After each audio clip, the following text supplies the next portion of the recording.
Hello, everybody. My name is Tony Olaka, and this is LeaderFix.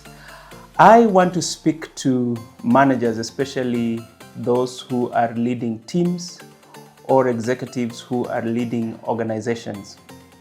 The conversation today is how to have a difficult conversation. Like the way the word states, having a difficult conversation, of course, is difficult because you find that you have been elevated into a position of leadership, but you have not been given the skills to act or to navigate that position.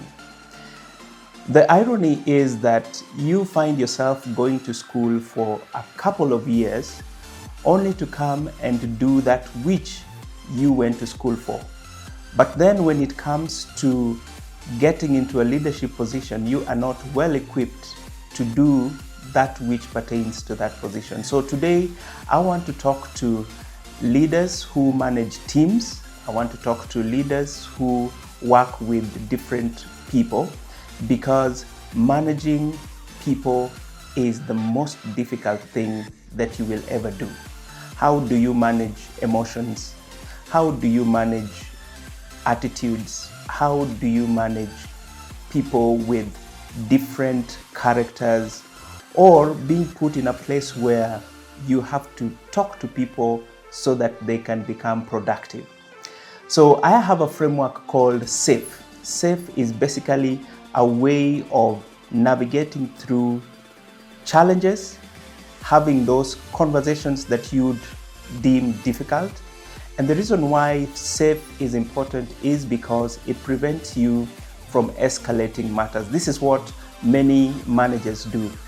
Anytime you have a problem with your people in the department or in the organization, you quickly escalate simply because you do not know how to deal with that particular situation.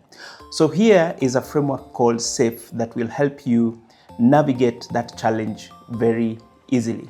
The first one is S. S stands for set the intention of the conversation.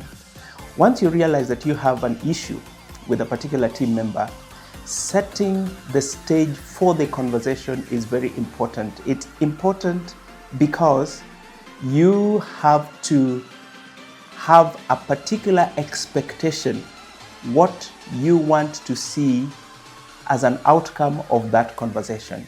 And that has to be clearly defined at the beginning of the conversation. In other words, your intentions have to be right. The intention of having this conversation is not to reprimand, it's not to punish, it's not to critique or to criticize this individual, but to find a way out of whatever situation there is.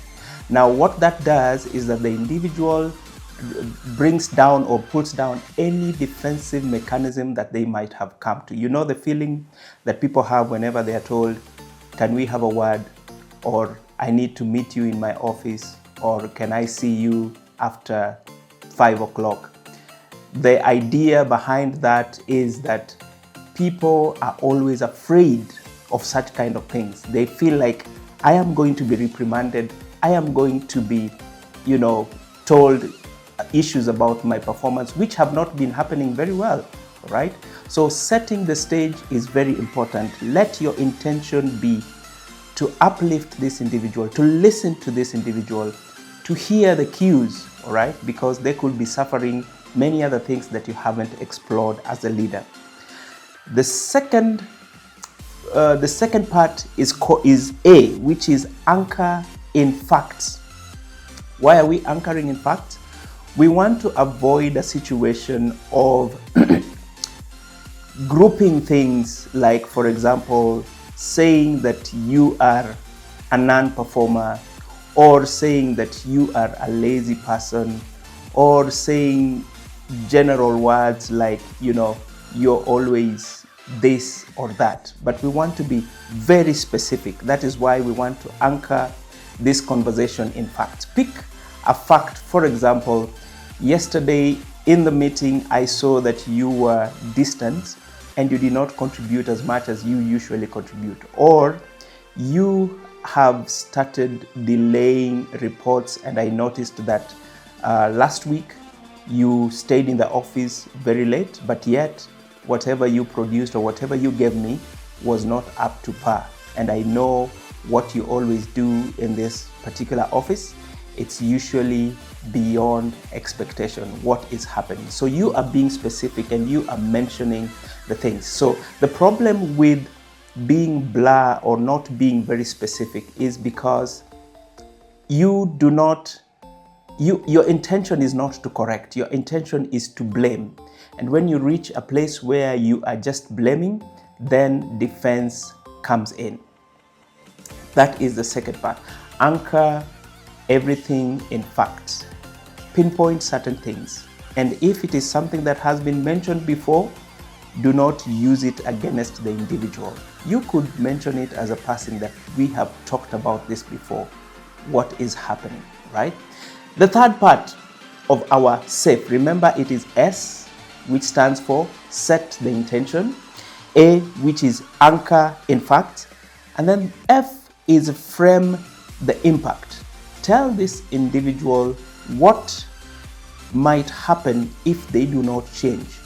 Tell them what is likely to happen, for example, affect the team. What is likely to happen to the culture of the organization? What is likely to happen upwards, right? So before you escalate this matter, you may have a conversation with this guy or this lady and say, you know what, I will no longer protect you if this continues. That is not a threat that you're giving, but you are assuring this person that I am able and I want to support you as much as possible, but I want your willingness, I want your buy-in, I want your ownership. I want to see that you are dedicated to changing the situation. So set the frame. This frame is supposed to help this individual understand that if I don't do this, then this would be the consequences. If I do not change or if I do not reform, this would be the impact, right? So another reason why you are also framing the impact is because this individual left uncorrected, they are likely to affect the other members of the team, you know. So every eye is on you as a leader. Every team member is looking at you like, how are you going to deal with that situation? How are you going to correct that particular individual? But the more you tolerate this individual, the more the team members feel like you are either being biased or you are not being decisive with this particular individual, right? And that brings us to our last framework, which is E, engage and agree, right? So that is the last thing that you do as a leader. Now, this is where most leaders fall short, because once you bring an individual to your office, you want to speak and you want to tell them what to do and you want to give them directives, and that is the end of the story. No. Engagement is important because this is the point where you're getting the buy-in of the individual. You are asking the individual what his or her thoughts are concerning the conversation that you have just had. And you are also getting commitments from this individual as to what are the timelines, what are the specifics, who is he or she going to report to, and so many other details that the individual is supposed to give to you voluntarily without feeling pushed or coerced. Now that is how you get an engagement from the individual before you dismiss this conversation. As a matter of fact, the reason why many leaders avoid these conversations is because they feel that the individual might become emotional or the individual might, think of you differently. Well, here is a fact. Leaders are not necessarily supposed to be liked in organizations. If you are liked, that is even better for you. But you are there to execute a duty and you are there to produce results. You did not go there to be liked. In other words, if you fear telling people the truth because they will not like you, then it means that you are there for a different kind of objective, right? So find a way of having these difficult conversations, this uncomfortable conversation before things escalate to a place where you are not able to handle them. So that is the safe framework that you can use to have a difficult conversation.